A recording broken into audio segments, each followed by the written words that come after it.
how to unfuck your mind and take back that control which you have lost over your mind.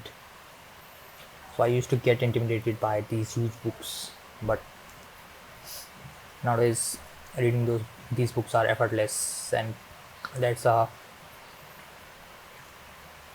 that's the whole thing I'm gonna talk about in this video. So the thing is, how did we lose control over our mind?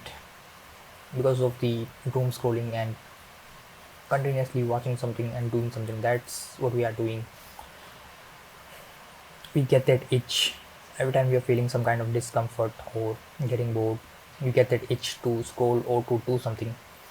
And yeah, we believe that watching long form videos and YouTube is good, but most of the time we are watching some bullshit content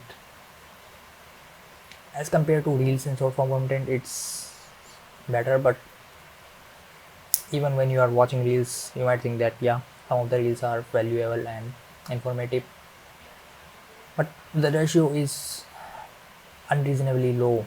Out of 150 videos, there are going to be at least or just 5 or 6 videos which are useful, but not in the sense which you think. That let's say they are saying how to survive in Antarctica. It is useful, but you know what I'm talking about. How the fuck is this? It's how the fuck is that video is applicable in your current life? So the point is, every time you get that itch to scroll and do something, just don't do it. Just sit there and do nothing. That's the whole thing. Even doing nothing seems and feels like a flex nowadays. Yeah, sit there and do nothing. Sit idle for 20 minutes, 15 minutes, whatever, for however long you can sit. Even 20 minutes seems and feels like a huge number. To that extent, we have lost control over our mind.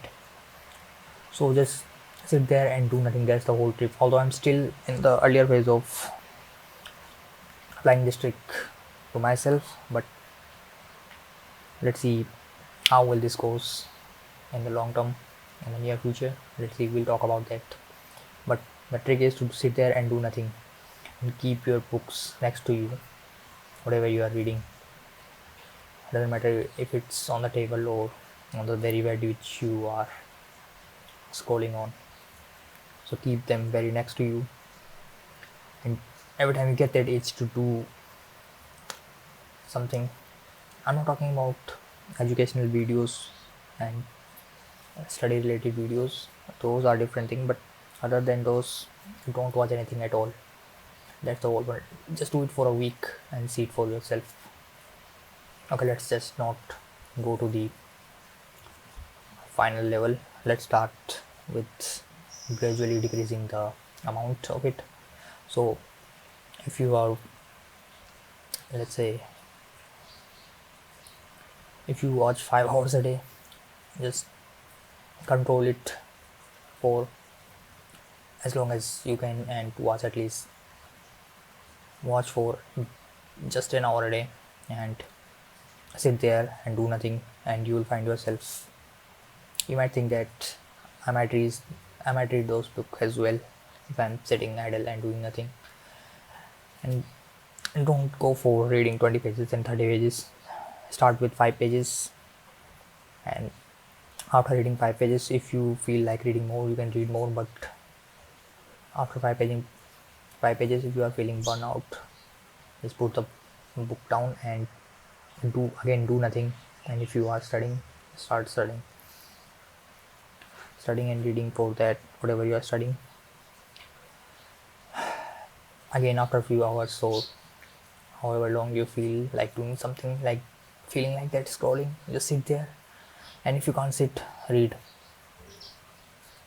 And you will notice in a week that those sets of 5 pages turned out to be 30 or 40 pages a day. That's very simple. Well, it also depends on what kind of book you are reading, and 5 pages is a very reasonable number, even if you are reading a very heavy book, like a philosophical book which requires more attention and concentration as compared to novels and other books. So 5 pages is very reasonable number. I think is the perfect number to start with. So this is the whole trick, to do nothing. And doing nothing is the main thing here. And from that we are moving to reading books more. Consequently, doing nothing leads to reading more. That's the whole idea. So let's see how well this goes.